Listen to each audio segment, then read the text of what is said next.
I am ADEDAYO, a quantitative facilitator at Examplanet Services.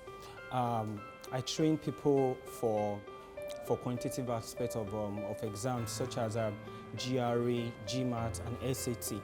The GRE exam is for test takers that want to further their education abroad, and it comprises of the verbal aspect and the quantitative aspect. The same thing goes for GMAT. The GMAT too has the quantitative aspect and the verbal aspect, and it's mainly for graduates that want to do further their education in MBA and so on, and MBA and other management courses. For the sake of this interview, I'll be focusing my attention on SAT.